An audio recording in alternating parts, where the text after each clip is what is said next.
Hello everyone, Pantoufleee here today for a new review concerning the FV215b, the tier 10 British heavy tank.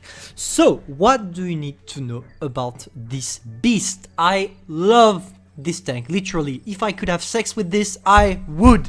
This tank is goddamn amazing, and I know I'm not playing it too often these days, especially in stream, but that's because you would rather see me playing Russian tanks than this. But still, what do you need to know concerning that piece of beautiful British tank? Let's say it like this. So, the armor. First thing first, the armor. It's not the best.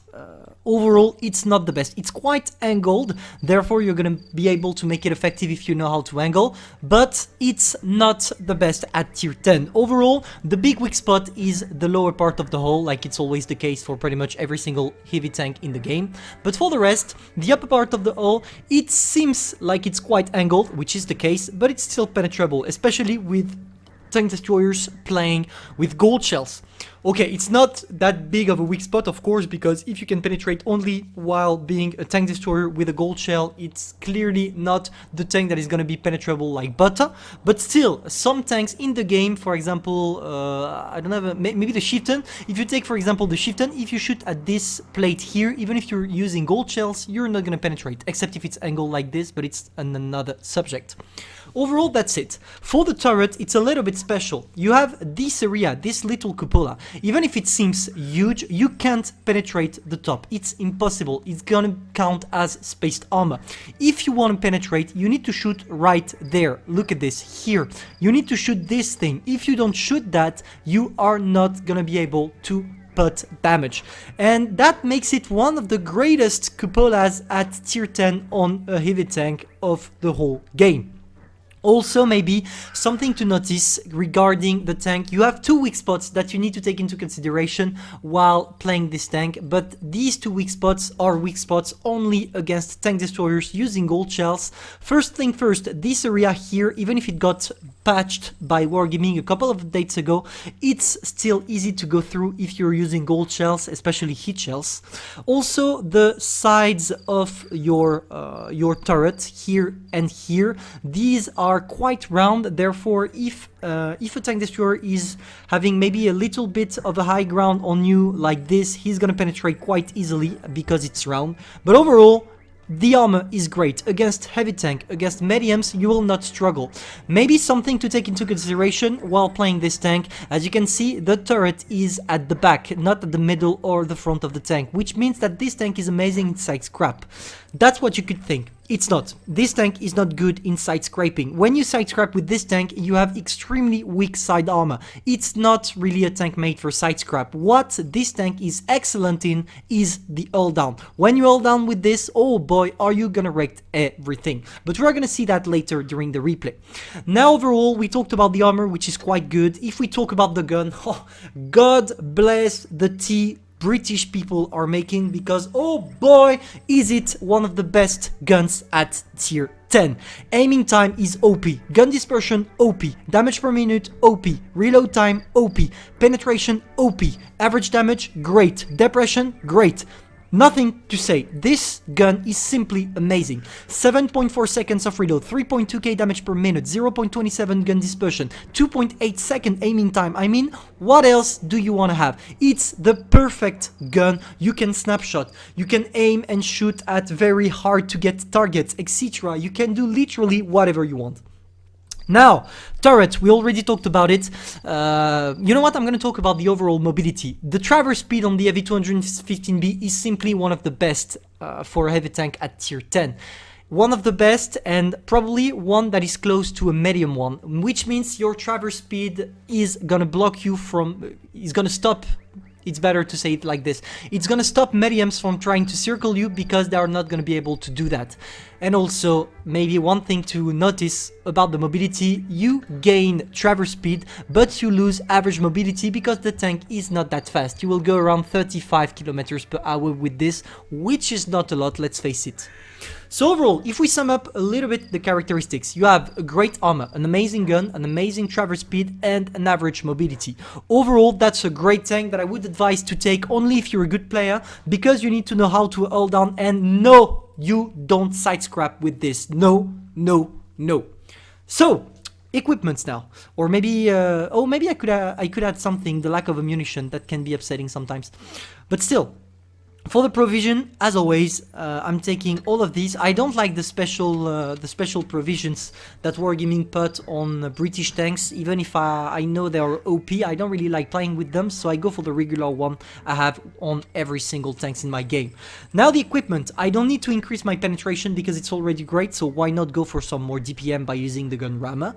After I go for the enhanced gun lane drive because my shell velocity is already great. Finally, the refined gun, because with this tank I'm gonna try a lot of snapshots, and in order for my snapshots to go where I'm aiming, I need to have the gun dispersion ready. After I go for the defense system because I'm not gonna ram anybody. After improved assembly, because even if you put the 4% strengthened armor, tank destroyers with gold shells will go regardless on your hull and penetrate, so why not go for more hit points instead. Finally, the toolbox to repair faster, the improved optics because I'm not a tank destroyer, so I'm not gonna camp, I don't need camo, the engine accelerator to overall increase both the traverse speed that is already great and a little bit the mobility which lacks a bit of top speed. And finally, the high-end consumable, because when you're using adrenaline with this kind of reload, 7.4 seconds, you would rather be able to shoot more times and use adrenaline less often than the opposite. So yeah, overall, that's how I'm playing the FV. Now, let's go into the replay. And here we are driving our special FV215b. What am I gonna do? Really simple. I have two choices here. I could go on the right side or the left side using my tank to side scrap in the town or on any building, but I told you during the hangar part that it was not a tank made for that. So instead I'm gonna go middle, because when you use this position I'm about to take, you can go all down and you have enough gun depression to make your tank work effectively. So instead of showing my hull, I'm gonna show my turret only, and oh boy is it gonna work. I forgot to tell you something concerning the FV that is really important. The HE shell penetration. I should have talked about it later on. You have 120 millimeters of HE penetration, and you're gonna see in this replay we are gonna use them pretty much effectively, let's say it like this. And oh boy, is the HE increasing your damage per minute when you manage to penetrate. Look at this poor guy. We have an amazing aiming time, so we go for an HE right in its side armor, and boom, for nearly 500 shot. Yeah, 500 in one shot. That's what we want. It can climb up your DPM if you shoot HE only and manage to penetrate to more than 4,000 per minute, which is one of the greatest at tier 10 for a heavy tank. So yeah, I don't need to move from here. I'm in the perfect position. I'm showing my turret only. I can poke. I have enough mobility to be able to turn my turret in case someone is trying to flank or anything like that. This is just the perfect matchmaking. Unfortunately, we missed our shots on the Progetto, but it's not a problem because as you can see, the STI decides to go in. He decides to go in and I'm like, yeah, you know what? Fuck that. I'm gonna follow him. That's the best thing to do. I go for an HE shell at the top of the Progetto, and now we go for a push. We go for a shot and boom, see ya, Progetto. First kill of the game. Now we need to go back because, as I told you, your hull armor is weak for mediums, etc., especially when you're not angled. So yeah, we need to come back. I'm just gonna try to give a small hug to the FV215 in the distance, and it worked. It worked. Eat my shell, baby, and see you next round.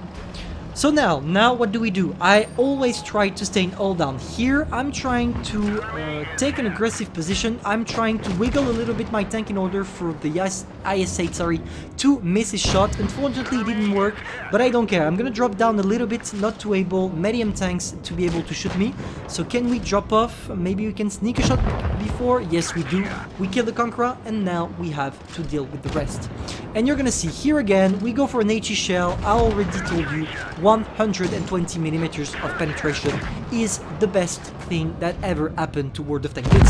We derp the Ori with a regular shell because I did not need it to use an HE here. I'm thinking to myself at this moment, hey, I don't have enough HEs left, so maybe I'm gonna keep it in case I can penetrate the Pathan or maybe the FV422 on the side.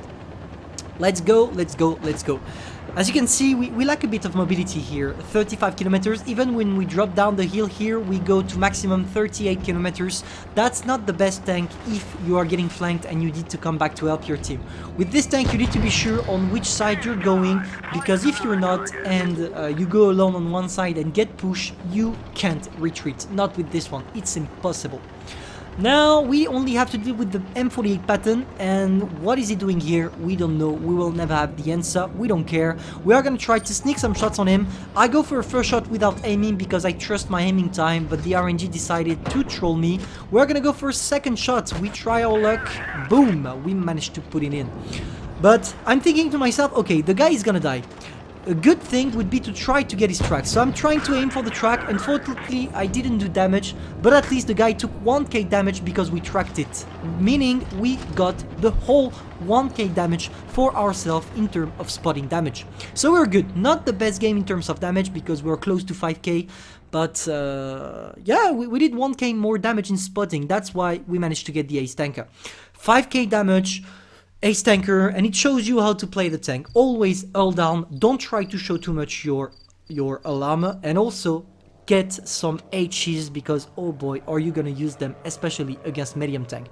That's a great tank to counter mediums, that's a great tank to hold down, that's a great tank to avoid being circled, that's a great tank for my playstyle. I love it. In case you don't know, see you soon for a new review and take care of yourself, guys.